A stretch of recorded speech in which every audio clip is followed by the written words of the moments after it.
Lorsque nous recevons la parole, Dieu suscite des circonstances pour nous introduire dans l'expérience de chaque parole reçue. Par exemple, s'il s'agit de la patience, Dieu nous conduira dans des situations dans lesquelles la patience deviendra pour nous une urgente nécessité. S'il s'agit de l'amour fraternel, nous serons bien vite dans la possibilité de pouvoir progresser davantage, à moins d'expérimenter plus pleinement la communion fraternelle.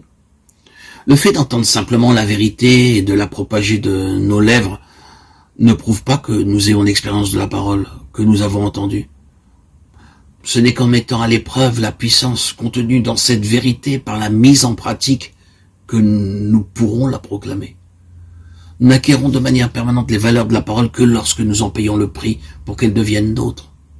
N'avez-vous jamais été remué en entendant un appel pour une complète reddition de votre cœur? Et n'avez-vous pas pensé ceci? Maintenant, je sais ce qu'est l'entière consécration. Désormais, je suis entièrement au Seigneur. N'avez-vous pas été ému? Oh, nous sommes bien vite exaltés.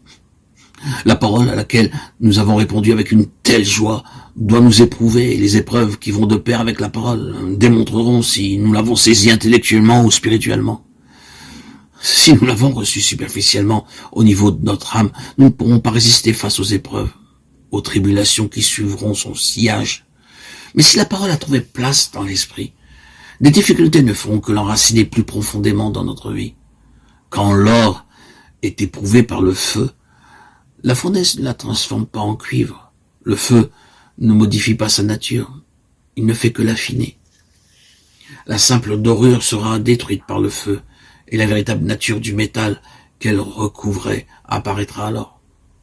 Souvenons-nous bien que, quelle que soit la mesure de la parole de Dieu que nous avons acquise intellectuellement et quelle que puisse être la puissance avec laquelle nous pouvons l'exposer, cette parole ne deviendra vraiment nôtre que lorsque nous aurons permis à la croix d'œuvrer en nous avec elle.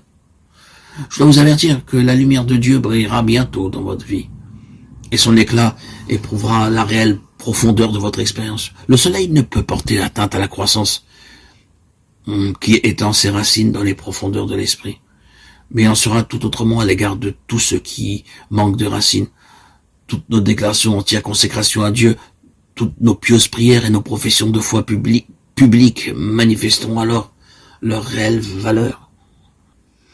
Beaucoup, hélas, de jeunes chrétiens se sont élancés sur le chemin de la croix avec beaucoup d'espoir, d'espérance, de force et d'énergie.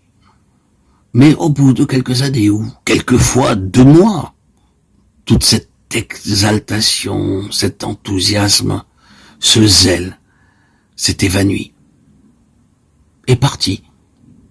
Il est bien difficile de déceler en eux aujourd'hui un quelconque signe de vie. Le Seigneur ne se limite pas seulement à nous